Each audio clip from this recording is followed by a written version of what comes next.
खुद से जीतने वालों को मेरा सलाम। कंसिस्टेंसी बढ़ाने के लिए सबसे आसान मेंटल हैक जिससे आपको 2 मिनट में बहुत फायदा होगा। मेंटल हैक नंबर 1, काम खत्म करने पर टेबल और ऑफिस साफ करो। किताब ब्लिंक में मैल्कम ग्लैडवेल एक दिलचस्प बात बताते हैं। अगर आप किसी को हायर करने से पहले एक बार उसका कमरा देख लो या एक बार उसके काम करने की जगह देख लो, यानी उसका स्टडी टेबल देख लो, तो आप 60 सेकंड में बता सकते हो कि इस इंसान को हायर करना चाहिए या नहीं। कैसे? मैल्कम ग्लैडवेल ने अपनी रिसर्च में पाया कि जो इंसान अपने काम करने की जगह को ऑर्गेनाइज रखता है उसका कंसिस्टेंट होना आसान हो जाता है। आप ऐसे ही लोग अपने आसपास चाहते हो जिनका बिहेवियर कंसिस्टेंट होने की संभावना ज्यादा हो। लेकिन सवाल यह है कि स्टडी टेबल को साफ रखने से कंसिस्टेंसी का क्या संबंध है? इसके 2 कारण हैं। मेंटल विक्ट्री, जब आप दिन के अंत में अपना ऑफिस का डेस्क या स्टडी टेबल ऑर्गेनाइज करके जाते हो तो आपको आखिरी मेंटल विक्ट्री मिलती है। आपको लगता है कि आज का दिन ठीक रहा। इससे सेल्फ एस्टीम यानी आत्मविश्वास बढ़ता है और साइकोलॉजी की कई स्टडीज ये बताती हैं कि सेल्फ एस्टीम के साथ कंसिस्टेंसी भी बढ़ती है। आपके सही और कठिन डिसीजंस लेने के चांसेस बढ़ जाते हैं। दूसरा कारण है लेस फ्रिक्शन। अगले दिन आपके लिए काम शुरू करना आसान हो जाता है, क्योंकि रिसर्च में देखा गया कि 41% लोग ये मानते हैं कि क्लटर के कारण दिमाग पर तनाव होता है और तनाव से प्रोक्रेस्टिनेशन बढ़ता है। इस मामले में डॉक्टर एपीजे अब्दुल कलाम साहब बहुत आगे थे। वे राष्ट्रपति होने के बावजूद शाम होने पर अपना टेबल जमाते और अगले दिन की प्रायोरिटी के हिसाब से फाइलें ऊपर से नीचे की ओर रखते थे। आप हर दिन करोगे तो 2 मिनट ही लगेंगे। इसलिए प्रैक्टिकल टिप नंबर 1, काम खत्म करने के बाद केवल 2 मिनट टेबल ऑर्गेनाइज करो। या तो टेबल से सब कुछ हटा दो या फिर अगले दिन जो काम शुरू करना है उसका डॉक्यूमेंट, रिपोर्ट या किताब टेबल पर सलीके से जमा दो। 2 में से एक चीज आपके लिए जरूर काम करेगी। दूसरी प्रैक्टिकल टिप है, अपनी विजुअल रेंज में से विजुअल डिस्टरबेंस हटा दो। जब आप काम करने बैठो तो आपकी विजुअल रेंज में केवल और केवल वही चीज होना चाहिए जो आपके लिए बेहद जरूरी है। बाकी सब बॉक्स के अंदर डालो और उस बॉक्स को भी किसी टेबल या बिस्तर के नीचे छुपा दो। मेंटल हैक नंबर 2, रिव्यू करो आपके जीवन में क्या अच्छा हो रहा है। मैं अक्सर सोचा करता कि जो लोग बड़े बड़े इंडस्ट्रियल प्रोजेक्ट बनाते हैं जहां कभी एक्सीडेंट होता है, कभी गवर्नमेंट रेगुलेशन आड़े आता है, जहां अनिश्चितता बहुत है, वहां लोग नए प्रोजेक्ट्स के लिए कंसिस्टेंसी कैसे बनाए रखते हैं। फिर समझ आया, बिल्कुल वैसे ही जैसे टॉप स्टूडेंट्स भारी अनिश्चितता में एग्जाम की तैयारी करते हैं। ये लोग हमेशा प्रॉब्लम को सॉल्व होता हुआ देखते हैं। इनके लिए प्रॉब्लम का मतलब है solution in progress. The progress principle के ऑथर और हार्वर्ड प्रोफेसर्स कहते हैं कि दिन में कम से कम एक बार छोटी छोटी जीत पर फोकस करने से प्रोडक्टिविटी और कंसिस्टेंसी बढ़ती है। इसके लिए किताब में 2 प्रैक्टिकल टिप्स हैं। प्रैक्टिकल टिप नंबर 3, अपने पास एक लिस्ट बनाकर रखो जहां आप नोट करो वो छोटी छोटी जीत जो आपने 6 महीनों में हासिल की हैं। जैसे मैं आजकल 30 मिनट जल्दी उठने लगा हूँ, जैसे मैंने शाम को 15 मिनट एक्सरसाइज करना शुरू कर दिया है।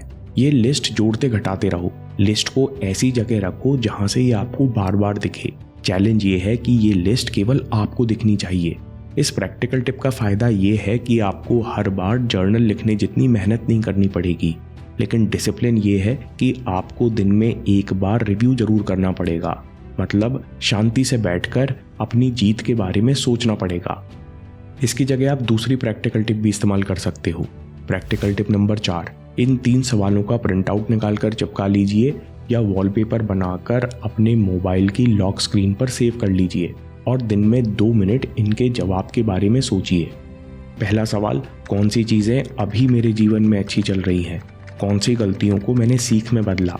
एक छोटी सी जीत जो मैंने आज हासिल की। ये दोनों प्रैक्टिकल टिप्स एक प्रकार के विजुअल रिमाइंडर हैं। ये तभी काम आएंगी जब आप इनके बारे में 2 मिनट रुककर सोचेंगे। वॉलपेपर और पोस्टर की लिंक्स आपको डिस्क्रिप्शन में मिल जाएंगी। Mental hack number 3, unplug after work. Productivity software company है कॉस्मोटाइम। इसने पाया कि कोविड के बाद भी घर से काम करने वाले लोगों के शेड्यूल और कंसिस्टेंसी में 22% गिरावट आ रही है। इस पर रिसर्च हुई तो छिपा हुआ कारण भी पाया गया कि वर्क फ्रॉम होम के कारण कम्यूटिंग टाइम 0 हो गया है। पहले लोग ऑफिस से घर वापस आने के बीच या तो ड्राइव करते थे या कुछ देर बस ट्रेन में बैठते, यानी कुछ देर शांति से अकेले रहते ये 10 मिनट अकेले होना और ज़्यादा कुछ ना करना बहुत ज़रूरी है। इससे दिमाग को आराम मिलता है और अगला दिन शुरू करने में आसानी होती है। प्रैक्टिकल टिप नंबर 5, काम खत्म करने के बाद 10 मिनट अकेले बाहर घूमने जाइए या आराम से बैठिए। इससे तनाव कम होता है और कंसिस्टेंसी बढ़ती है। मेंटल हैक नंबर 4, प्रैक्टिस करने के लिए अच्छे मूड का इंतज़ार मत करो। डोंट ब्रेक द चेन इसी प्रिंसिपल पर बेस्ड है। नोट, कैलेंडर का लिंक वीडियो के आखिर में और डिस्क्रिप्शन में उपलब्ध है। प्रैक्टिकल टिप नंबर 6, आप अपने लॉन्ग टर्म गोल को हैबिट्स और रूटीन में तोड़ो। रूटीन को इतना साधारण बनाओ कि उसे शुरू करना बच्चों का खेल लगे और उसके बाद चेन बनाते जाओ। ये डोंट ब्रेक द चेन का ही एग्जाम्पल है। 1.5 साल पहले मैंने खुद से वादा किया कि मैं हिंदी में अच्छा लिखने के लिए हर दिन 1000 शब्द लिखूंगा, लेकिन ऐसा नहीं हो पाया क्योंकि ये हर दिन के लिए बड़ा काम था। फिर मैंने तय किया कि मैं हर दिन 250 शब्द लिखूंगा। जो मन में आएगा वो लिखूंगा, अच्छे शब्द लिखूंगा, अगर अच्छा लगेगा तो लिखता जाऊंगा, लेकिन हर दिन 250 का टारगेट पूरा करूंगा। आज भी वही करता हूँ। होली, दिवाली, शादी, बर्बादी, कुछ भी हो, मैं हर दिन लिखता हूँ। इस आदत से क्या हुआ, अब ठीक ठाक लिखने और एक स्ट्रक्चर में सोचने में समय नहीं लगता। Mental hack number 5, alternate routine make fall back easy and fun. कभी जिंदगी ब्रेक भी लगाती है, कभी मेहमान आते हैं, इसलिए एक वैकल्पिक रूटीन बनाओ जिसे करना बहुत आसान और मज़ेदार हो। Practical tip number 7, if then statement बनाओ और इंटेंशन सेटिंग का प्रयोग करो। रूटीन छूट जाए तो तत्काल अलार्म सेट करो कि इस समय और इस जगह मैं ये ऑल्टरनेट रूटीन करूँगा।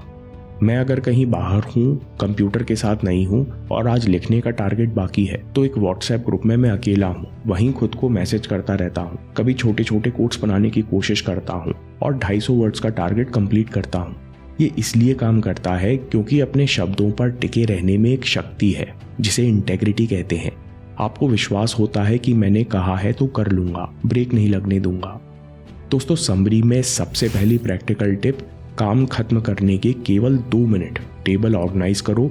या तो टेबल से सब कुछ हटा दो या फिर अगले दिन जो काम शुरू करना है वो डॉक्यूमेंट, रिपोर्ट या किताब टेबल पर सलीके से जमा दो। दूसरी प्रैक्टिकल टिप, अपनी विजुअल रेंज में से विजुअल डिस्टरबेंस हटा दो। कंसिस्टेंसी मेंटल गेम है। जितना ज़्यादा आपको लगेगा कि आप जीवन में आगे बढ़ रहे हो, आप उतनी और कोशिश करोगे और कंसिस्टेंट होते जाओगे। प्रैक्टिकल टिप नंबर 3, अपने पास एक लिस्ट बनाकर रखो जहां आप नोट करो वो छोटी छोटी जीत जो आपने 6 महीने में हासिल की है। इस लिस्ट को दिन में कम से कम एक बार रिव्यू करो। इस अभ्यास से आपका माइंडसेट बनेगा कि प्रॉब्लम का मतलब है सॉल्यूशन इन प्रोग्रेस। इसकी जगह आप अगली टिप का भी इस्तेमाल कर सकते हो। प्रैक्टिकल टिप नंबर 4, इन 3 सवालों का वॉलपेपर बनाओ और फोन की लॉक स्क्रीन पर लगा लो। प्रैक्टिकल टिप नंबर 5, काम खत्म करने के बाद 10 मिनट अकेले घूमने जाइए या अकेले आराम से बैठिए। मेडिटेशन करने की ज़रूरत नहीं है, लेकिन अकेले बैठना और ज़्यादा कुछ ना करना ज़रूरी है। कंसिस्टेंसी के लिए आखिरी मेंटल हैक है कि प्रैक्टिस करने के लिए अच्छे मूड का इंतज़ार मत करो। प्रैक्टिकल टिप नंबर 6, अपने लॉन्ग टर्म गोल्स को हैबिट्स और रूटीन्स में तोड़ो। रूटीन को इतना साधारण बनाओ कि उसे शुरू करना बच्चों का खेल लगे और उसके बाद चेन बनाते जाओ। इंटीग्रिटी कॉज है तो कंसिस्टेंसी इफेक्ट है। अपने शब्दों को पूरा करने से सेल्फ एस्टीम और सेल्फ बिलीफ बढ़ता है।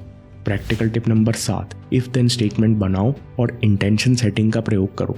रूटीन छूट जाए तो तत्काल अलार्म सेट करो कि मैं ये ऑल्टरनेट रूटीन इस समय और इस जगह मजे से पूरा करूंगा।